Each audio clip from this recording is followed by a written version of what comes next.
Welcome to RBM creatives media. మనతో పాటు TRS party Sangareddy constituency incharge Dayakar Reddy మనతో పాటు ఉన్నారు. ఈ సభ గురించి మాట్లాడడానికి రెడీగా ఉన్నారు. నమస్కారం అండి. నమస్తే అండి. సామాజిక న్యాయ తెలంగాణ సంకల్ప సభకు విచ్చేసిన అశేష జనానికి ముందుగా మా ధన్యవాదాలు తెలుపుకుంటూ, ఇది ఇప్పటి వరకు మన తెలుగు రాష్ట్రాలలో ప్రతి ఒక్కరు ఎలక్షన్ల ముందే బీసీ నినాదము బలువు బలిగిన వర్గాల కోసం మాట్లాడతారు.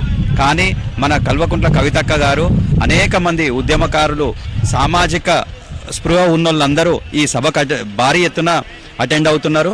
దీంట్లో మన కవితక్క గారు ఇప్పుడు స్పీచ్ ఇస్తారు. అంటే సామాజిక న్యాయం అంటే అందరూ కొన్ని విషయాలలోనే సామాజిక న్యాయం పాటిస్తున్నారు. కానీ మన తెలంగాణ రక్షణ సేన పార్టీ ప్రతి ఒక్క వింగులో, అంటే కనీసం మొన్న ఇచ్చిన ఇన్ఛార్జీలలో కూడా 50% బీసీ వర్గాలకు ఇవ్వడం జరిగింది.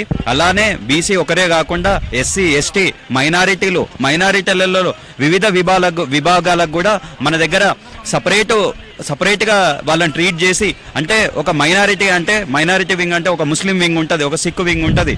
ఎవరి సమస్యలు వాళ్ళవి. కాబట్టి అందరి సమస్యలను అడ్రస్ చేయడానికి మన పార్టీ డిఫరెంట్ వింగులను ఏర్పాటు చేయడం జరిగింది.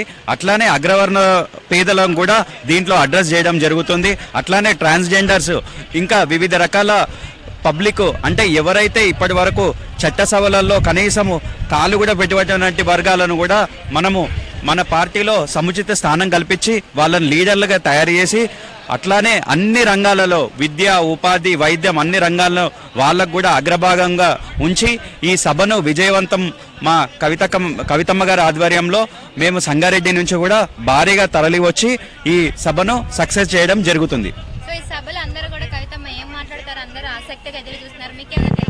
కవితమ్మ ఎజెండా సామాజిక న్యాయ జెండా.